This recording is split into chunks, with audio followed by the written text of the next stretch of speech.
Session 9.2 Central Limit Theorem for Sample Means. For these sessions, we will apply the central limit theorem for the sample means to calculate probabilities. Remember on the session 7.3, we also applied the central limit theorems for the sample proportion to calculate the probabilities. That will be the same idea. It's just for these sessions, we are working on the sample means. And also, will be introduced the t-distribution. Central limit theorem for sample means if certain conditions are met, the central limit theorem assures us that the distribution of sample means follows an approximately normal distribution, no matter what the shape of the population distribution. Look at these sampling distributions. When the sample size n equal to 1, we do have the normal distribution. So this is really good, right? So when we increase the sample size n equal to 10, we still have the normal distribution.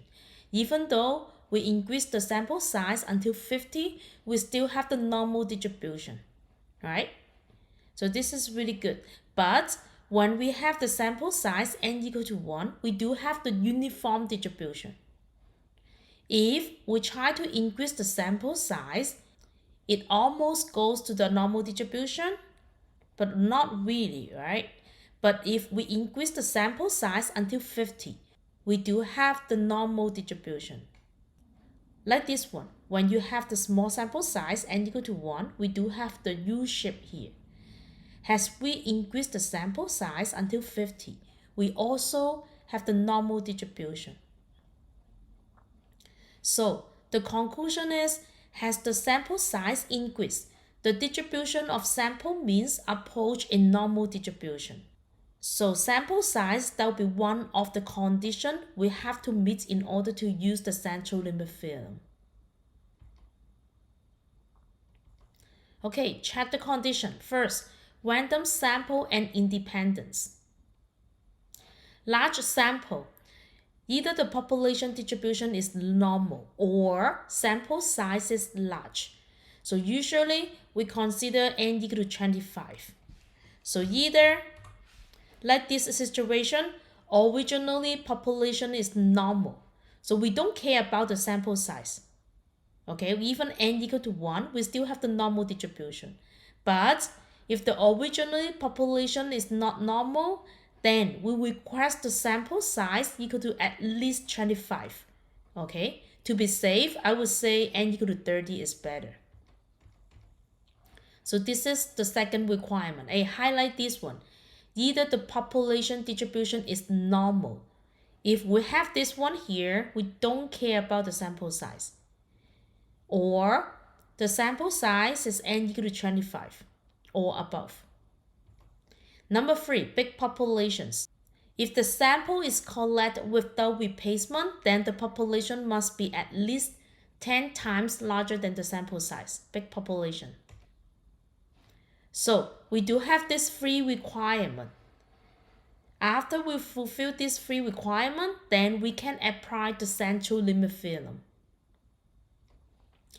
What is the central limit theorem? So this is the notation. Represent the n here means the normal distribution with the mean.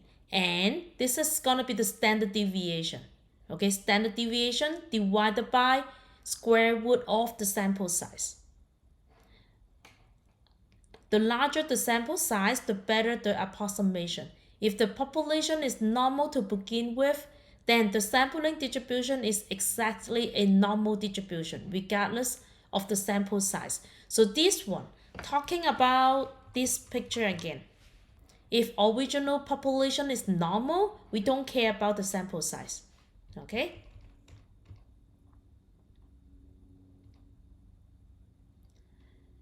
Visualizing distribution of the sample means. The figure below shows the distribution of institution and fees for all 2 years college in United States for the 2012 to 2013 academic year. Note that it is skewed and multimodal. Okay, remember this one? This is skewed to the right, right? Because white tail is longer. And this is multimodal because we do have a 1, 2, 3 more in here.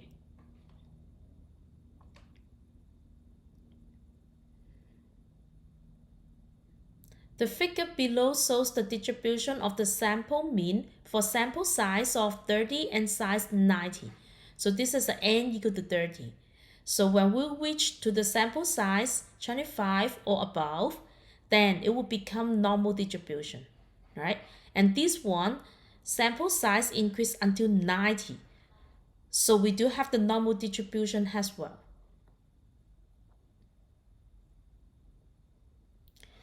And then remember this, note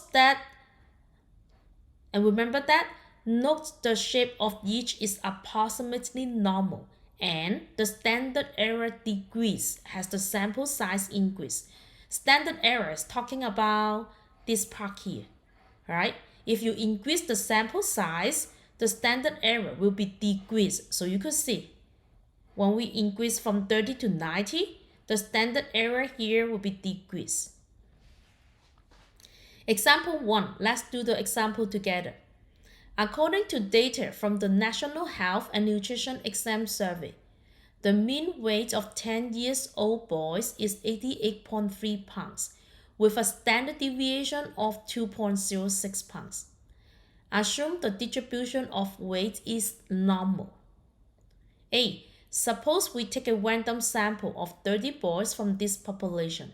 Can we find the approximate probability that the average weight of this sample will be above 89 pounds? If so, find it. If not, explain why.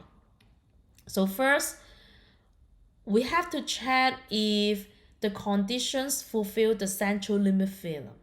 Okay, remember that 3 conditions. First one, it has to be random sample and independence. Second one, either original population is normally distributed or sample size is going to be greater than 25. So actually we do have both of the condition. Assume the distribution of weight is normal. So originally population is normal and sample size is going to be n equal to 30. Okay, so we'll fulfill both of them. So large sample size. And then number 3, we need to have a big population. Okay, big population. So population is at least 10 times larger than the sample. So this is good. We fulfill the condition to apply the central limit theorem. Now, we're gonna find the distribution of the sample mean. Okay, what is the population mean equal to? Look at here. When we apply the central limit theorem, the mean will be equal to the population mean. And this is how you guys calculate the standard deviation. Okay, so the mean here, the mean weight of 10-year-old boys is 88.3 pounds. Good. And we know the picture is gonna be looks like normal distribution. And then we have the mean in here. Okay, right? So the mean is 88.3 here. What they are looking for? We want to find the probability that the average weight of the sample will be above 89 pounds. So 89 pounds is somewhere like here. And then think about it. Are we looking for the probability here or the white tail here? We are looking for this part, right? Because they say above 89 pounds. So this is what we're looking for. Okay, we are looking for the probability. Probability means like the area here. Now, we want to find the standard error. So we know the standard deviation, that will be 2.06. And the sample size will be 30. So plug it in. Use your calculator. You should get 0.376. Okay, right? Finding the mean, finding the standard error, and draw the density curve. Okay?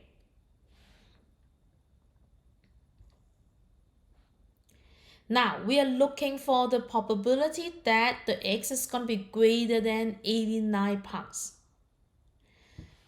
So we are looking for this part here. We'll be using normal CDF. Starting point, the lower value will be 89. Upper value will be here. That'll be 1D99, right? And then the mean and then the standard deviation. So you should get 0.0313. So probability that the mean of the sample is greater than 89 pounds is 0.03. Okay, right? One more time. Please check the condition. Make sure it fulfills the central limit theorem. And then finding the mean. Mean will be equal to the population mean here. Standard deviation using the formula. And then draw the density curve. Okay, this part, highlight this part. We are looking for this part of the area.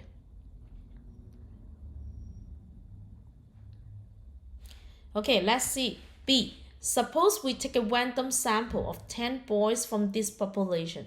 Can we find the approximate probability that the average weight of this sample will be above 89 pounds? If so, find it. If not, explain why not. Can we still apply the central limit theorem?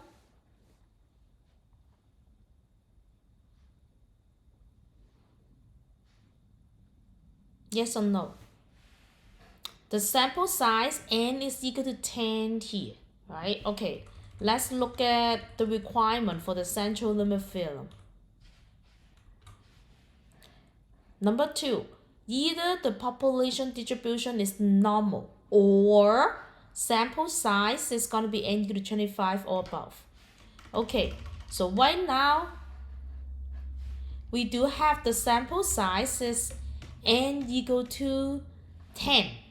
It doesn't fulfill the requirement for the central limit theorem, right? But they already say assume the distribution of weight is normal. So this is talking about the original population is normally distributed. So we don't care about the sample size. So even n equal to 10, we still can apply the central limit theorem.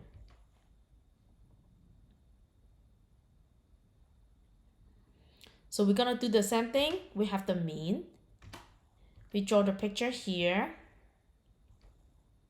And we find the standard error. Okay, this time your n will be equal to 10 here. You're gonna get 0.651 here. Then we are looking for the probability that x greater than 89. Use the normal CDF. You should get 0.1411. Okay.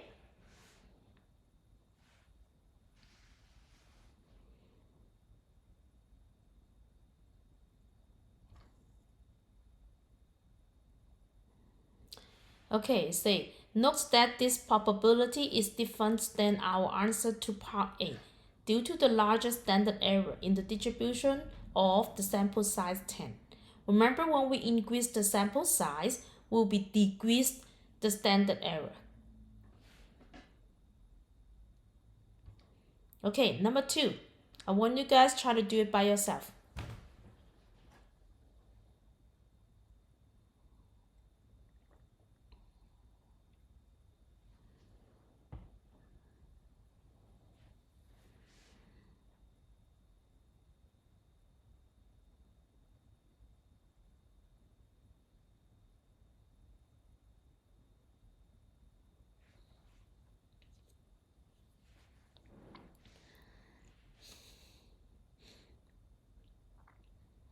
Okay, home price in a certain community have a distribution that is skewed right.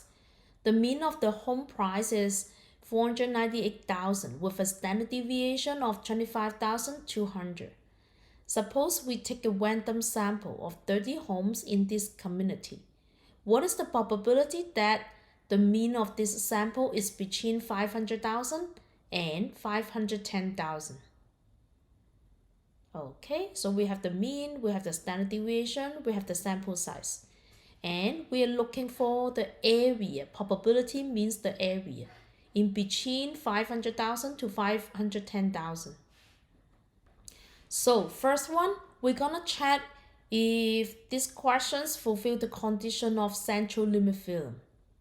So first one, random sample and independence. Second, we're gonna look at the sample size. N will be equal to 30. So this is good. Number 3, big population, right? Population is at least 10 times larger than the sample. So this is good. We can apply the central limit theorem. So what does the population mean here? That will be 498,000. And then standard error.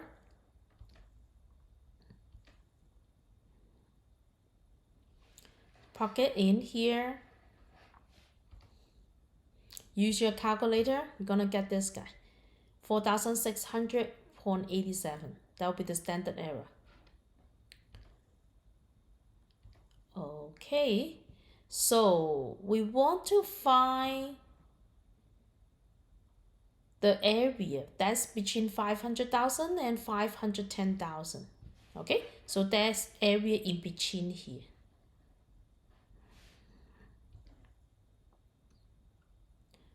So find the probability. X is in between these two guys. We'll be using the normal CDF. This is going to be the lower value, upper value, the mean, and the standard deviation.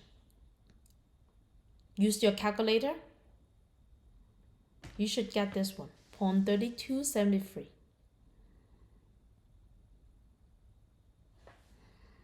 Okay, right? Probability, the sample mean is in between 500,000 and 510,000 is 0.3273.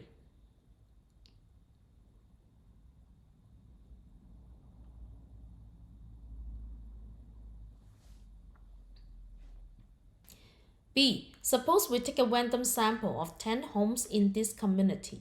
Can we find the approximate probability that the mean of the sample is more than 510,000?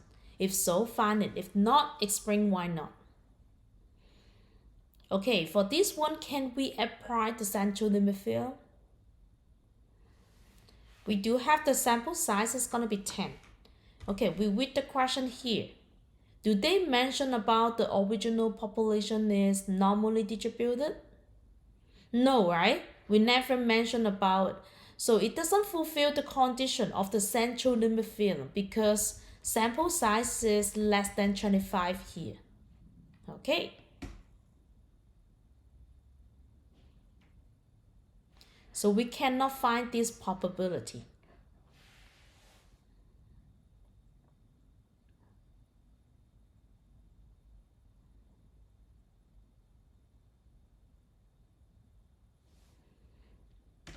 Okay, identify the distribution.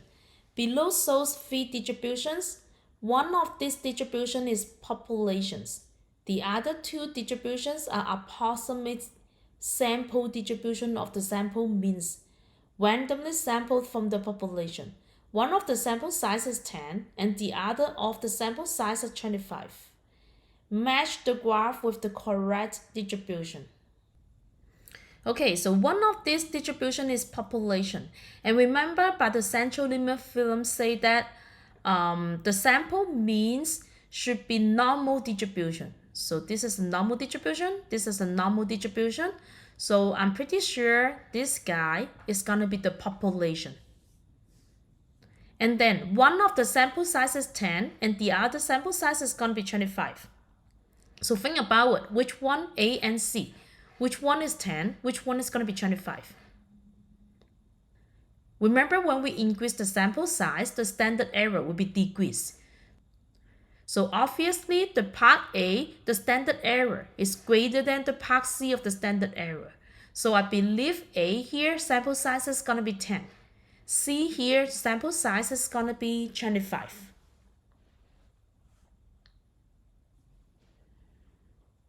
T statistic.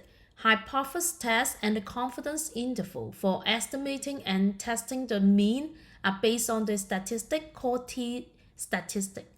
So remember on the chapter 7, chapter 8, when we're working on the hypothesis testing and the confidence interval, for the proportion, we do have the Z statistic. And when we're working on the mean, we do have the t statistic. What is the difference between the t and the z? We're going to explain it later on. And also, when you look at the t statistic, you're going to see we have the s here. Remember what is the s? S is talking about the sample standard deviation. Because in variety, the population standard deviation is almost always unknown. We won't be able to find population standard deviation. So that's why we'll be using the sample standard deviation divided by the square root size of n here. This is called the standard error. Okay, t distribution. The t statistic does not follow the normal distribution because the denominator changed with every sample size here. The t statistic is more variable than the z statistic, whose denominator is always the same.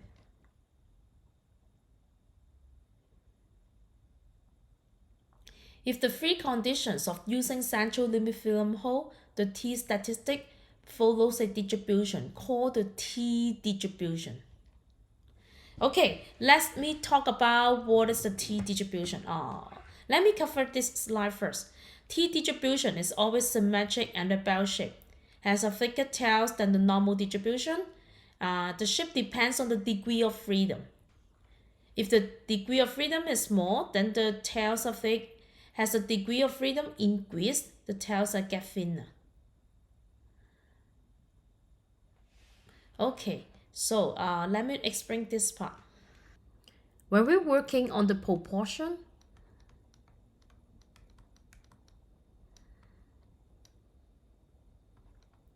we always use the z distribution.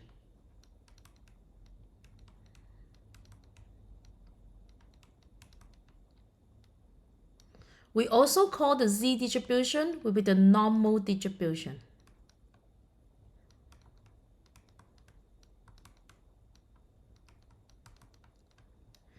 And the z distribution or the normal distribution is going to be the bell shape here. And then we have the z-score. We have a positive values and the negative values. This is called the normal distribution. When we're working on the hypothesis testing for proportion or confidence interval, we always use the z here. Okay, and then what is a t distribution?